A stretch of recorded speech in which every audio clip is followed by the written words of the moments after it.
Halo, Assalamualaikum warahmatullahi wabarakatuh.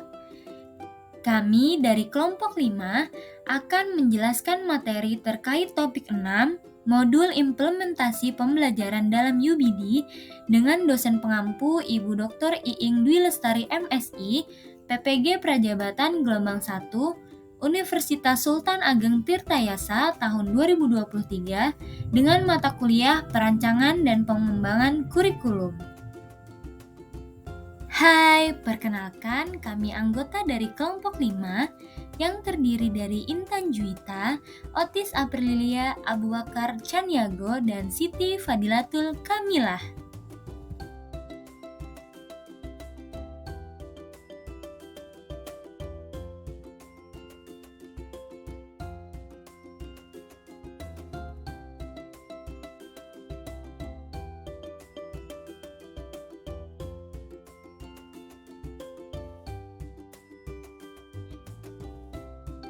Untuk pertanyaan nomor 1, itu terkait tentang kegiatan mana yang sering Anda lakukan, yaitu nomor 1, 2, atau 3. Mengapa Anda memilih kegiatan tersebut? Jelaskan. Jadi, kami memilih kegiatan 1 terkait tentang tindakan guru dan kegiatan peserta didik.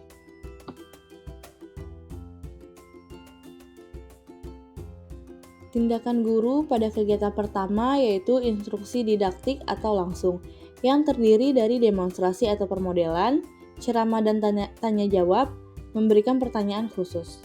Yang pertama ada demonstrasi atau permodelan. Demonstrasi merupakan metode penyajian pelajaran dengan memperagakan dan mempertunjukkan kepada peserta didik tentang suatu proses, situasi, atau benda tertentu, baik sebenarnya atau hanya sekedar tiruan. Walaupun dalam proses demonstrasi, peran peserta didik hanya sekedar memperhatikan, akan tetapi demonstrasi dapat menyajikan bahan pelajaran yang lebih konkret. Nah, metode demonstrasi ini dapat diterapkan dalam pembelajaran IPA dengan memberikan cara atau metode yang digunakan untuk mempertunjukkan atau memperagakan materi pembelajaran IPA. Dengan mempertunjukkan benda atau peristiwa yang sudah dipelajari, maka materi pembelajaran akan lebih mudah dipahami oleh peserta didik. Yang kedua yaitu ada ceramah dan tanya jawab. Metode ceramah merupakan sebuah metode pengajaran dengan cara penyampaian informasi serta pengetahuan melalui lisan kepada peserta didik. Metode tanya jawab ini adalah cara penyajian pembelajaran dalam bentuk pertanyaan yang harus dijawab dari guru kepada peserta didik ataupun dari peserta didik kepada guru.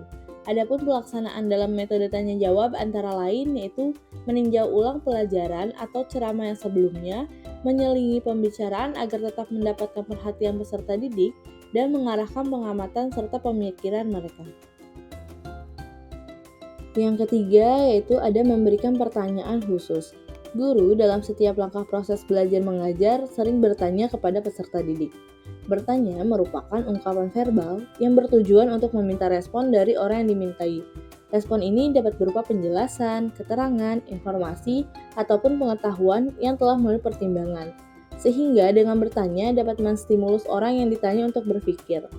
Dengan memberikan pertanyaan dapat meningkatkan partisipasi di kelas karena dapat merangsang peserta didik untuk aktif dan kreatif dalam belajar. Keterampilan bertanya ini merupakan salah satu keterampilan dasar mengajar yang wajib dikuasai oleh seorang guru. Dengan menguasai keterampilan bertanya, maka dalam kegiatan pembelajaran di kelas juga akan terasa menyenangkan dan lebih bermakna. Keterampilan bertanya ini sangat penting dikuasai oleh guru dalam mencapai kualitas pembelajaran yang optimal. Berikutnya, kegiatan peserta didik yang dilakukan di dalam kelas. Yang pertama, pada saat proses pembelajaran berlangsung, peserta didik mendengarkan penjelasan materi yang diberikan oleh guru. Nah, selanjutnya, peserta didik diberikan kebebasan untuk mencari informasi dari beberapa sumber dengan membaca buku, artikel, atau sumber informasi lainnya yang dapat dilakukan dengan memanfaatkan teknologi. Dengan perkembangan teknologi yang sangat pesat saat ini, dalam proses pembelajaran, tentu guru akan memberikan pengajaran yang kreatif dan inovatif, salah satunya yaitu dengan menggunakan media pembelajaran modern yang mampu membantu peserta didik supaya lebih mudah memahami pembelajaran dengan memberikan video pembelajaran, atau menayangkan PowerPoint. Selanjutnya, peserta didik mengamati suatu objek atau fenomena yang terjadi dalam kehidupan sehari-hari yang berkaitan dengan materi pembelajaran, sehingga dengan begitu peserta didik mampu mengasah kemampuan berpikir kritisnya dan bisa belajar secara mandiri. Selanjutnya, akan dibahas terkait kegiatan tanggapan peserta didik terhadap informasi atau materi pembelajaran yang dipelajari. Seperti peserta didik mengajukan pertanyaan, peserta didik memberikan pendapat, peserta didik membuat ringkasan materi, peserta didik menyusun laporan hasil diskusi, dan peserta didik secara individu maupun berkelompok membuat presentasi. Tanggapan peserta didik terhadap informasi atau materi pembelajaran yang dilakukan dapat secara lisan maupun tulisan atau tertulis. Tanggapan peserta didik tersebut dapat digunakan untuk menilai pemahaman peserta didik terhadap informasi atau materi pembelajaran tersebut.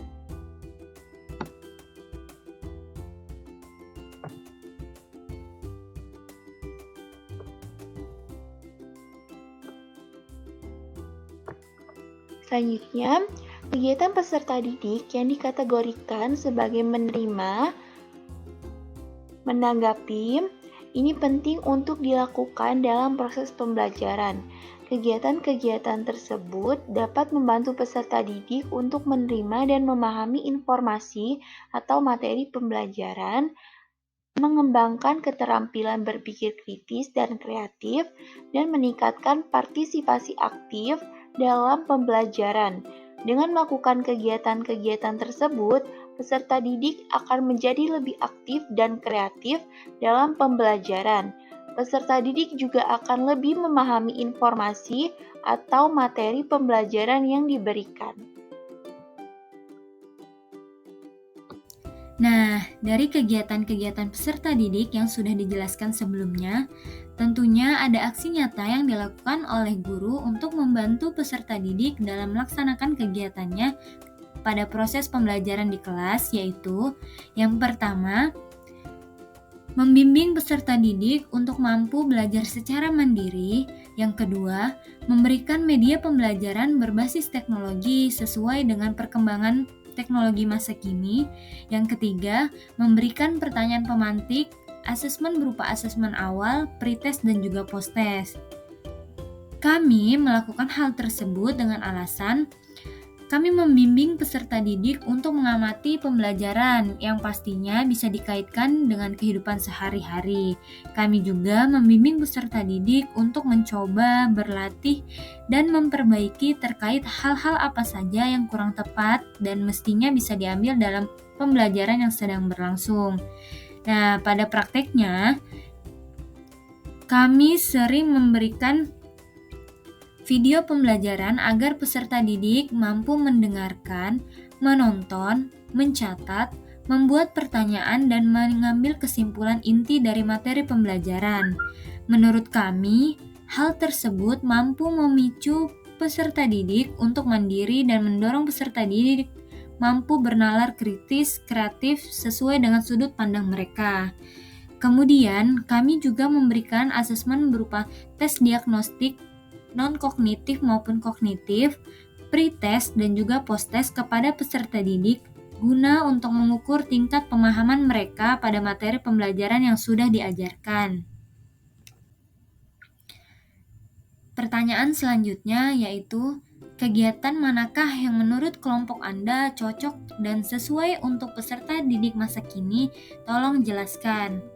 Berdasarkan hasil diskusi kelompok, menurut kelompok kami, kegiatan yang sesuai dengan peserta didik pada masa kini yaitu tindakan guru pada kegiatan 2 dan kegiatan peserta didik pada kegiatan 1.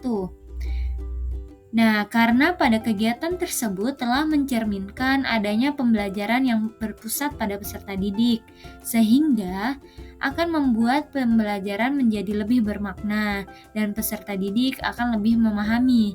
karena dalam kegiatan pembelajarannya, peserta didik dapat mengkonstruksikan pengetahuannya sendiri.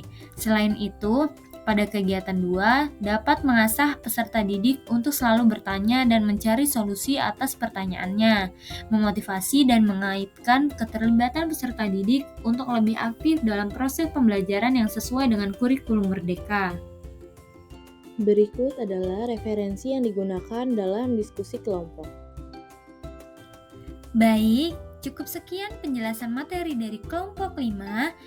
Terima kasih, semoga bermanfaat. Jika ada pertanyaan, kritik, saran, dan masukan, dipersilahkan ya. Wassalamualaikum warahmatullahi wabarakatuh.